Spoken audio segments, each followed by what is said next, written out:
प्रदेश पूरे देश में नहीं है जहां 20 साल सत्ता के बाहर रहने के बाद भी 40% मतदाता आज भी कांग्रेस को वोट करता है। यह हमारी सबसे बड़ी ताकत है। नहीं तो आप कोई भी राज्य का नाम ले लो, 3 साल से ज्यादा, 3 बार से ज्यादा हम जहां सत्ता से बाहर रहे वहां कांग्रेस का सुपड़ा साफ हो गया। दिल्ली में 3 बार हम सत्ता से बाहर रहे, आज हमारा वोटिंग परसेंट कितना बचा वहां? 1%। 1%।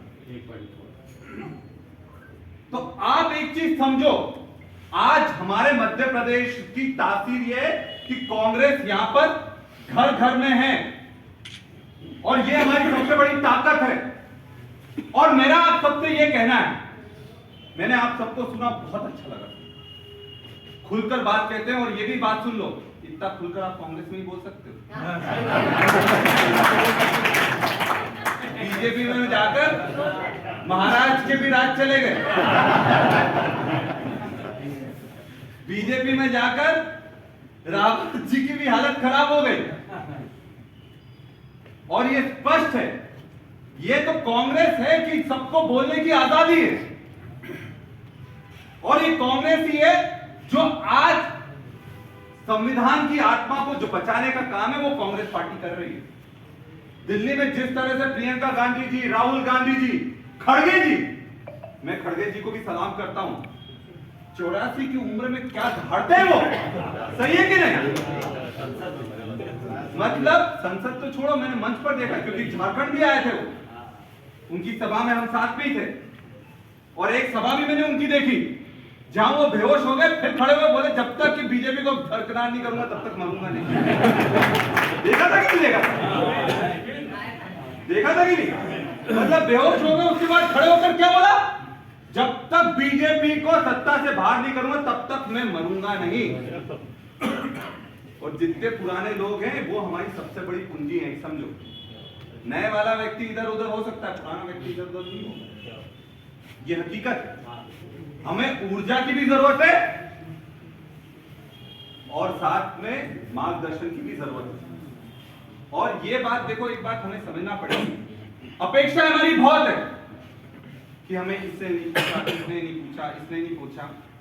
पर एक चीज मैं बताऊं, आज की राजनीति में वही बच पाएगा जो बिना अपेक्षा के राजनीति कर रहा हो।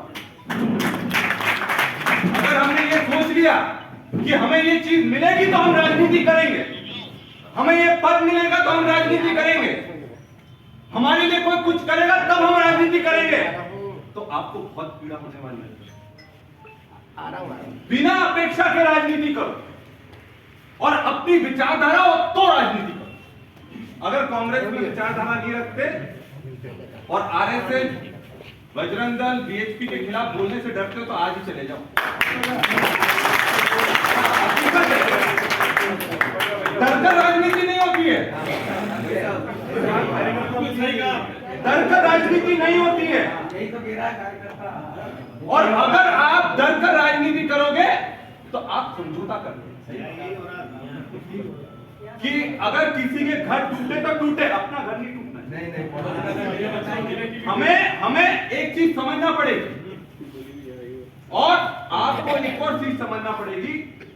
देखिए, आज मैं विधायक हूं, मैं यूथ कांग्रेस का प्रदेश अध्यक्ष रह चुका हूं, मैंने पूरे प्रदेश में देखा है जिस तरह की राजनीति मैंने देखी। हमारे यहाँ पर उतनी बुरी राजनीति नहीं होती है। आप दतिया चले जाओ, खुरई चले जाओ, वहां कोई कार्यकर्ता बोलते अगले दिन उसका घर टूटता है। मैं जाता था प्रदेश अध्यक्ष के रूप में, एक छोटे से कमरे में मीटिंग करवाते थे वो, क्योंकि वहां इस तरह का संघर्ष करना पड़ा। पर दतिया के संघर्ष के बाद भी वहां जीते कि नहीं जीते? कार्यकर्ताओं के कारण, नेताओं के कारण नहीं, कार्यकर्ताओं के कारण। और जो कांग्रेस की बुरी स्थिति हुई इसलिए हुई क्योंकि नेता ज्यादा हो गए, कार्यकर्ता कम।